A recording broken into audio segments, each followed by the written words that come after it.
Questions orales, oral questions. The other member for Milton.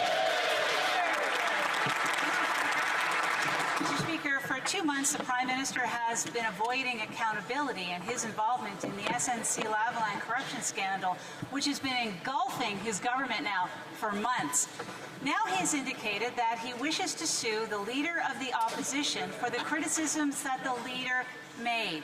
Well, I say, Mr. Speaker, let's get the ball rolling. And the reason being is, quite frankly, these allegations can be tested in court, a place that the Prime Minister cannot shut down. So quickly, Mr. Speaker, will the Prime Minister tell us when he will commence the action? The Honourable Prime Minister. We put the Leader of the Opposition on notice because he was making false statements and misleading Canadians. The Opposition Leader and his party have a history of making false and defamatory statements. In December, he had to retract defamatory online statements he made against the Minister of Innovation. He has done this repeatedly and now pretends it is somehow virtuous for him to mislead Canadians. Order.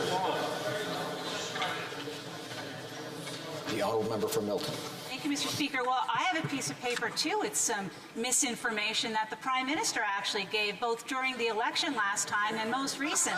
Let's start with balanced budgets, maybe electoral reform, maybe a $10 billion deficit, all things that were promised to Canadians and told that would happen that didn't come about.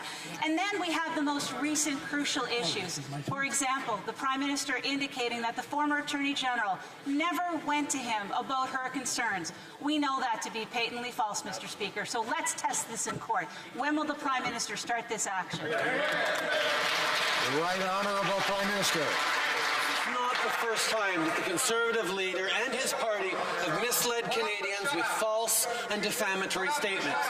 As I've said, he's been forced to retract or cease making... Order. Order.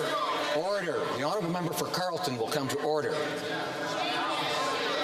The honourable member for Carleton will come to order. The Right Honourable Prime Minister has the floor.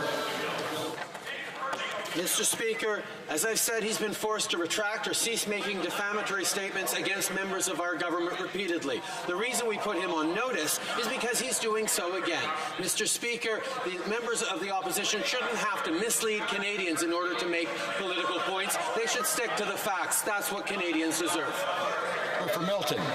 So, Mr. Speaker, just some free advice for the Prime Minister. Yes, there has been a notice sent over, and the Leader of the Opposition has indicated that he stands by every single word in that press release. That is a problem for the Prime Minister. So I guess, Mr. Speaker, the ball is actually in his court. Now, he can stand up here and wave his arms around and talk about the fact that he's putting us on notice, but why doesn't he actually show us? Let's get it on, Prime Minister. Right Honourable Prime Minister. Putting the Conservative Leader on notice is something we did because the truth was important. And here is the truth.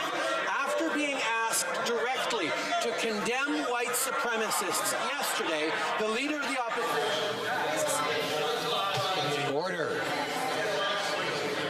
I had no trouble hearing the question.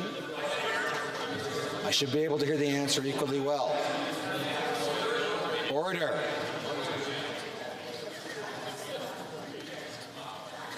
The Right Honourable Prime Minister has the floor. Mr. Speaker, after being asked directly to condemn white supremacists yesterday, the Leader of the Opposition not only refused to do so, he refused to even say the words. So I will give him another opportunity to do so today, and through his Deputy Leader. Will he denounce white supremacy, the alt-right movement, and finally apologize for sharing a platform with